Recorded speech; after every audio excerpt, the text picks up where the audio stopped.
Jacobo here at Jacobo11, breaking down pitching for tonight's slate. Not that thrilled with tonight's slate in terms of pitching options. It was absolute carnage last night with Chris Sale, Carlos Carrasco getting lit up early, Max Scherzer leaving. It was just an all-around slate. Talion got crushed. It was a slate that dwindled down very, very quickly. Tonight, probably going to be a night where it's going to be really high scoring again for sure, but pitching is going to be pretty mediocre.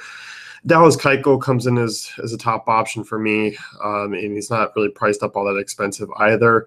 Problem here was obviously his last start. It wasn't great. I think that's concerning a little bit here. Obviously, throwing 3 innings, in your first start back, on the road against Detroit, obviously that was a tough spot against all those right-handed bats. But the Rays, a bit of an easier matchup here. Obviously, they ranked 22nd in WOBA. Their ISO numbers aren't as strong as righties. 26% strikeout rate. This is one where it's just, if this was a full slate, if we had other options that outside of Keuchel, I think we could feel a little bit easier about him, or could kind of actually overlook him a little bit and give him another start to get back. But I don't mind him here still. I think that I'm going to be looking to target him either way. His numbers are just obviously one of the better on the slate, over a 60% ground ball rate. That's what you want out of this guy, especially in this type of ballpark. You look at strikeout rate right around 22%. I mean, he's never been a really big strikeout guy. He won't be, but on a slate like tonight, I can definitely see the potential being there. 10.5% swinging strike rate, under a 2 ERA. Once again, I expect him to pick up a W here tonight. He's got a pretty easy matchup on the other side of things with Austin Pruitt. Houston offense, even though they're without some of their top guys, they should give him some run support. So for me, I definitely like Keuchel. Once again, I think the slate makes me like him a little bit more than I probably should, but it's kind of the way it is tonight. So Jake Arrieta next. We'll talk about him. He's the next big name, Arizona outside of Chase Field. You look once again at Arrieta. He's been putting up good numbers of late. Really have to go back to the Washington start where he blew up. But since July, I mean, he's been pretty productive. Has only allowed over 200 runs just once. That was against the Pirates, over 5 2/3. I wish he was priced down a little bit more. I do feel like he's overpriced, but I don't mind him in this matchup. I know there are a lot of dangerous bats. I think there is a blow-up factor here still. You may want to make a hedge lineup with Arizona. I don't hate that idea. But you look here at Diamondbacks, and obviously on the roads where they struggle, they still do strike out quite a bit against righties, 23%. So I think with that being said, Arrieta's a cash game guy. I don't like saying it, but I think once again on this slate, if you are playing cash games, you can look at Keuchel, you can look at Arrieta as your top guys and go that route. Because outside of that, there's not much. I mean, Zach Godley's in a tough spot. I do like him tonight. I like him in GPPs just because his numbers really add up. 14.2% swinging strike rate. That's the highest percentage on the board outside of Tanaka, who's pitching earlier. 26.2% strikeout rate, 57.5% ground ball rate. This is one of those ones where I just don't. I'm probably not going to use a ton of Godley. I'm going to have a Godley share here and there, but I'm actually not going to really pick on him either.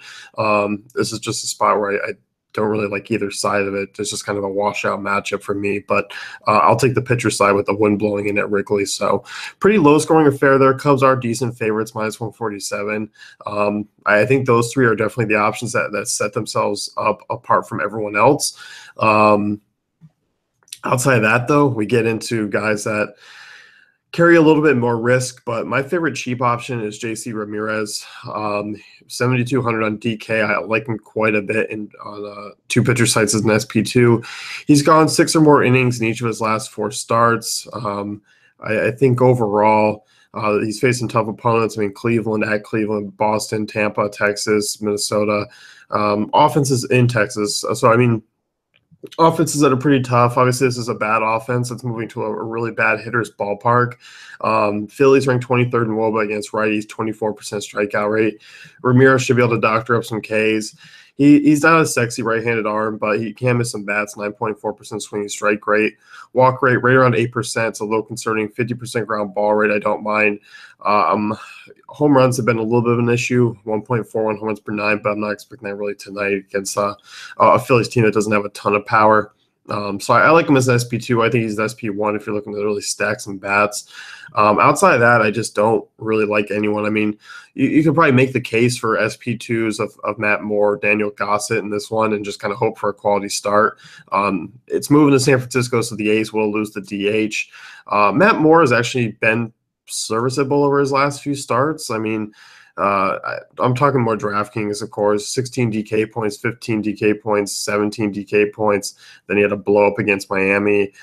There's blow up risk with him, even against this A's team that does struggle against lefties. But this A's team, I mean, the power drops off significantly. 28th in WOBA, bottom 10 in ISO, 25% strikeout rate. So Moore's the guy who can get it done tonight. It's, if you're playing Matt Moore, go get yourself something to drink and grab a couple extra, because it's definitely one that it can be a rocky inning, and he gets out of it. He allows 5 base runners, 6 base runners over 2 innings, and somehow magically goes 6 and only allows 2 earned. He's that type of guy. He's a small home favorite. He has pitched better at home. He's risky, but I think on tonight's slate, he's just kind of playable because, one, he allows you to get some bats, and tonight I expect Coors to go off in comparison to last night, just with these 2 arms on the hill. They're far worse than the ones we saw last night. So for me, I think if you're narrowing things down, you're fading Rick Porcello tonight. He's another notable name. Jason Vargas is a spot I just don't want to use. Trevor Bauer, not even Julio Teheran. These are all guys just in tough ballparks, tough spots where I don't even want to consider them. Keuchel, Arrieta, Golly, those are your 3 expensive options that you can consider. I would say Golly for GPPs. Cheap guys, you're obviously looking at JC Ramirez and Matt Moore, I think, are the other 2. So that pretty much narrows down the 5 that I'm using tonight. It's not particularly thrilling, but I think we kind of are at a passing. We're going to have to make do with it unless you're sitting out. So you can be a degenerate and just keep playing and rock these names with me. So that's going to wrap it up. You can enter DaveFantasyCafe.com, check out the raid tools and content.